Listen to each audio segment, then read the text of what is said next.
I never used to believe in ghosts, but that no longer mattered after what I had experienced.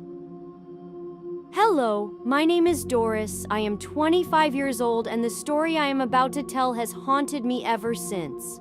Back then, my mother fell seriously ill and had to be hospitalized. Worried about her, I stayed at the hospital to take care of her. She was placed in an old room at the end of the hallway. The doctors didn't want her to stay there, but the hospital had run out of rooms.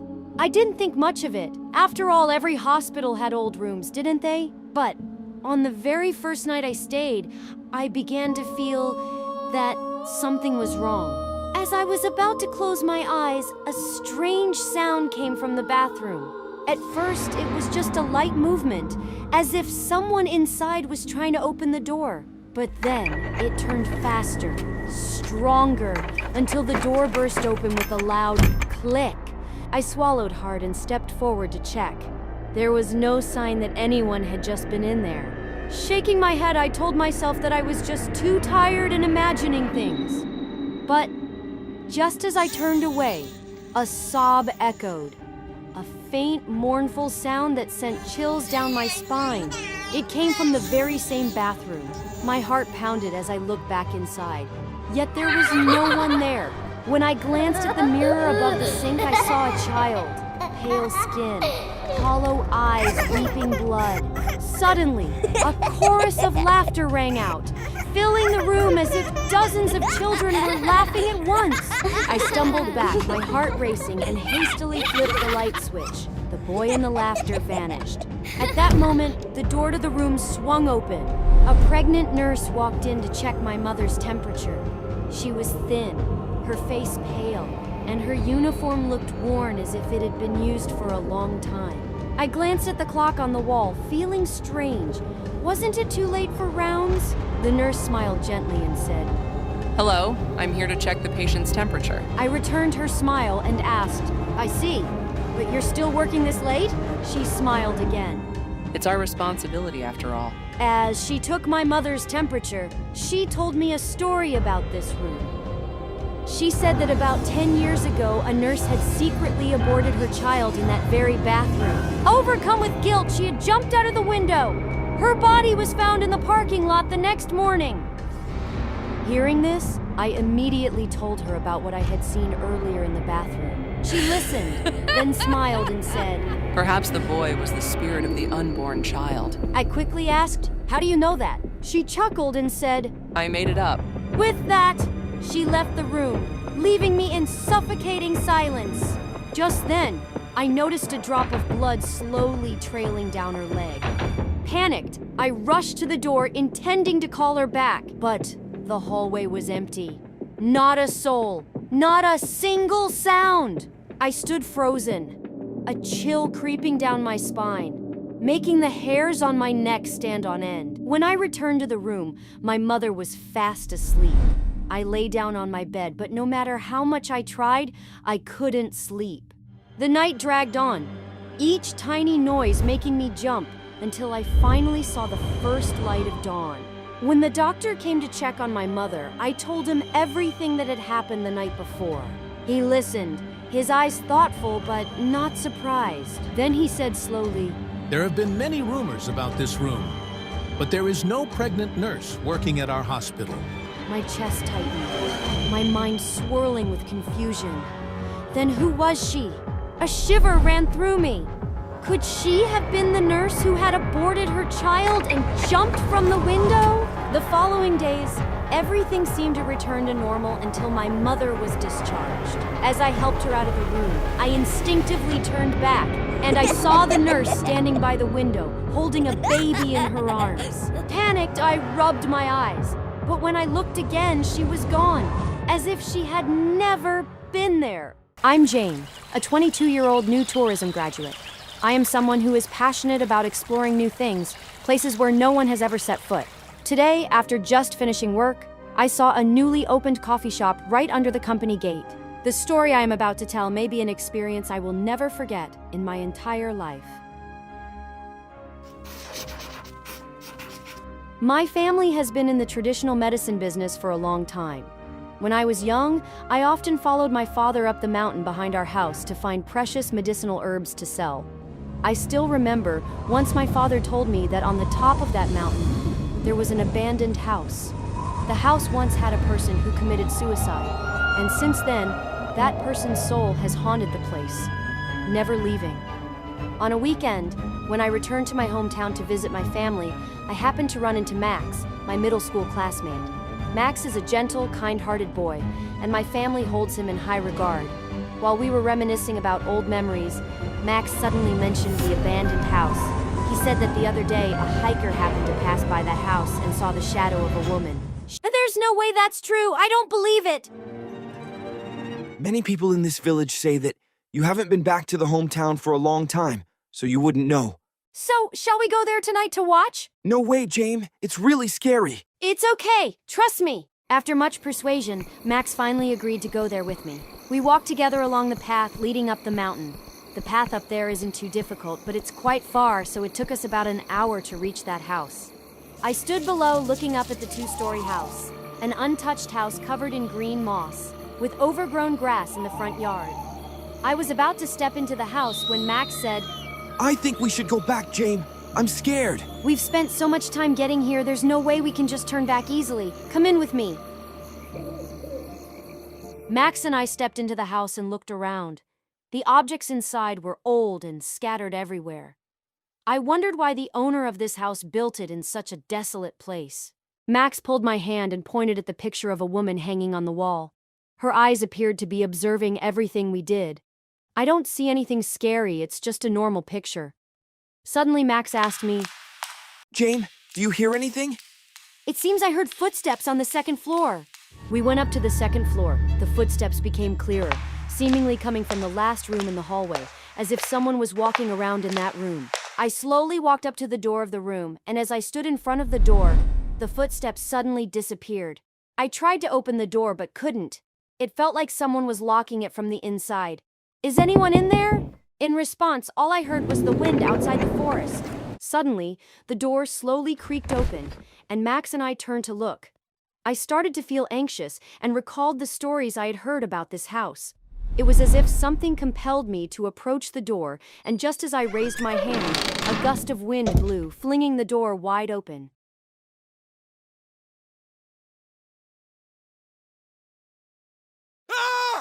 I saw Max passed out lying in the hallway. I ran over and tried to wake him up. Max, what's wrong? Wake up! Looking back at the dark room, only the moonlight filtering through the window created an ethereal glow. I saw the silhouette of a woman standing by the window watching us. That was the woman in the photo in the living room, her gaze looking at me as if she were very angry. I heard her voice say to me, Who allowed you to come in here? I felt my whole body freeze, unable to move. You shouldn't come here. This is my home. The woman's voice growled. At this point, the whole house seemed to be enveloped in a chilly atmosphere, and the sound of the terrified wind howling outside was audible. The woman slowly approached us, her face pale and looking at us with anger. I felt a chill run down my spine. A thought echoed in my head. I have to leave here immediately. Max, wake up! We have to leave here! Max still lay motionless. In a panic, I pulled Max up, carried him on my back, and rushed out of the house. I ran straight ahead without daring to look back. My legs felt like they had no strength left, but fear wouldn't let me stop. I kept running through the forest until I saw the lights of the houses in the village. Even though 2 weeks have passed, the feeling of fear in my heart has not yet faded. The story about that house and the woman will probably become one of the most terrifying memories of my life. After this story, I advise you not to visit abandoned houses out of curiosity because you will never know what awaits you there. Living with strangers carries a lot of risks. I almost lost my life just because I decided to live with a stranger. I am Neo, 23 years old, and I had just moved into a small apartment near my workplace. Because I wanted to save costs, I posted an ad on Facebook looking for a roommate. Not long after, a guy named Justin contacted me. He seemed cold and quiet, but I thought that would help avoid trouble, so I agreed to let him stay. Although we lived in the same apartment, Justin and I rarely ran into each other. During the day, he always stayed in his room with the door closed. only going out in the evening and usually returning very late at night. One night, I was thirsty, so I went to the living room to get a drink. I saw Justin coming back, holding a black plastic bag, and there was a long scratch on his face that was still bleeding. I asked Justin, with a surprised tone. Why are you back so late? What's wrong with your face? Justin looked at me coldly and said, It's okay. I had something I needed to do. Justin gave me a curt reply and quietly walked into the room. I found him a bit puzzling, but I didn't pay much attention. The next evening, Justin hurriedly left, but his door was still ajar. I stood up to help him close the door, but suddenly smelled a stench like blood.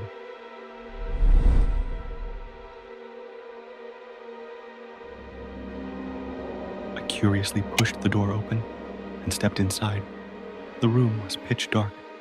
Groping for the switch next to the door, I turned on the light, and the room was instantly filled with brightness. A horrifying scene lay before me. On the table lay a dagger and a rough rope, stained with dried blood. My heart suddenly pounded, and a cold shiver ran down my spine. On the wall, a whiteboard was covered with images of women, each marked with red pen strokes. My gaze unconsciously drifted down to the bottom of the trash can, and out of curiosity, I pulled it out, only to be horrified to discover a pair of pupils seemingly glaring at me. I felt a chill run down my spine, but before I could react, footsteps echoed outside the door. Justin coldly looked at me and said, What are you doing here?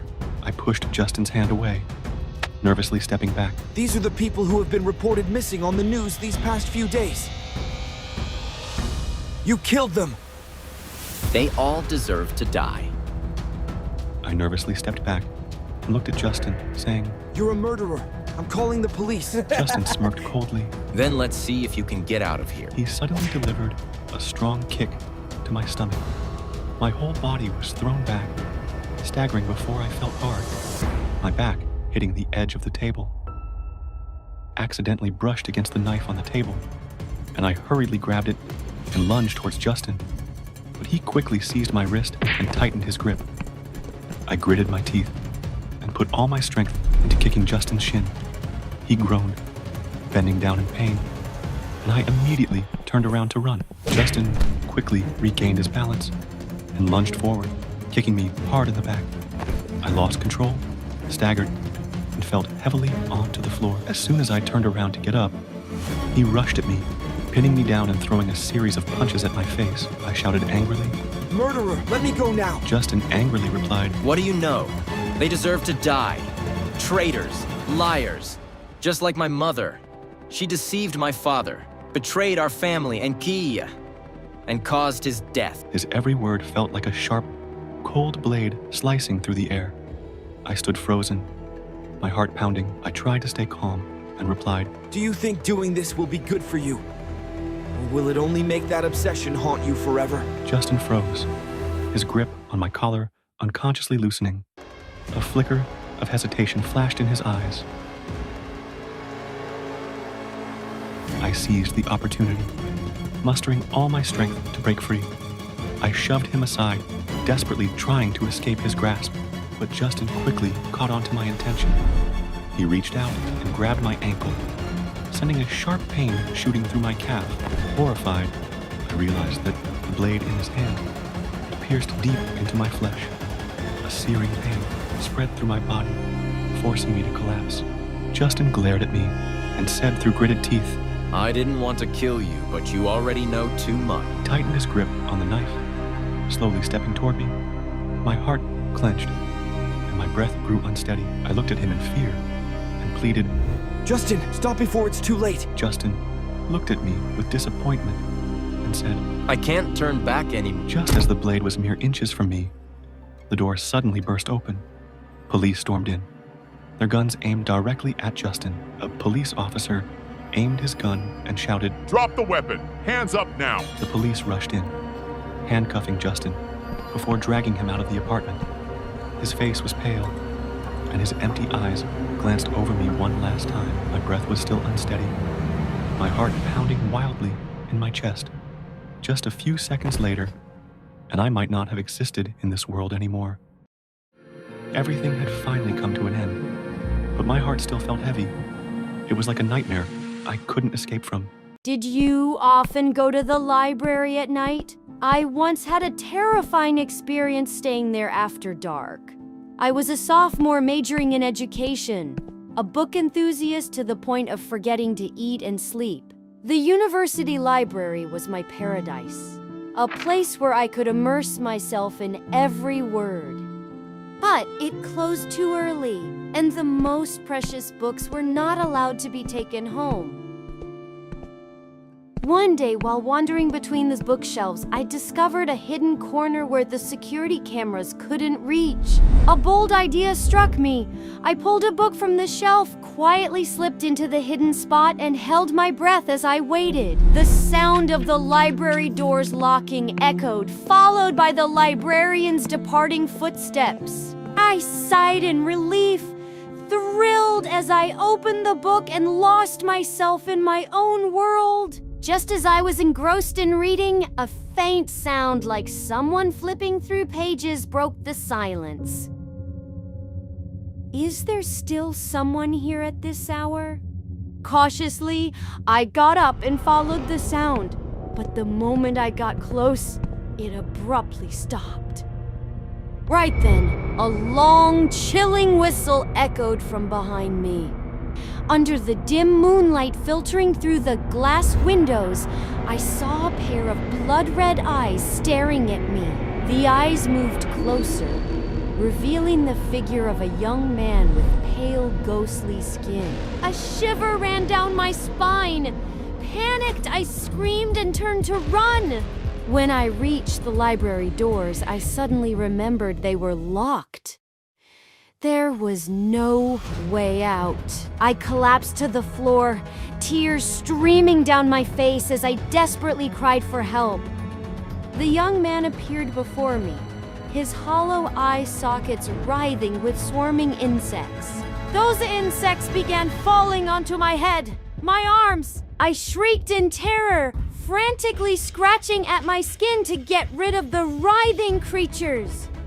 Just then, the flashlight flickered, and he vanished, leaving only the sound of rushing footsteps. My body trembled uncontrollably, my heart pounding as if it would burst from my chest. A security guard rushed in, hastily unlocking the doors and pulling me outside. Why are you here at this hour? There was a ghost inside. My entire body felt drained, the eerie sensation still clinging to me. The next day, as I sat in the cafeteria, my hands still trembled while holding my glass of water. Suddenly, Jane, a close sister figure to me, sat down across from me, her eyes filled with concern. What's wrong? You don't look well. Last night, I saw a ghost in the library. It was terrifying. Why were you in the library at night? It closes in the evening. Slowly, I recounted the entire story from the night before. She sighed deeply before revealing a chilling truth. 2 years ago, a young man had been pushed out of the library window by a group of classmates and died. But to protect the university's reputation, the school declared that he had taken his own life due to depression. The bullies escaped punishment thanks to their family's influence. After that incident, the school decided to stop allowing the library to stay open late. I haven't dared to return to the library since that night. But every time I pass by, I always feel like someone is standing inside, watching me.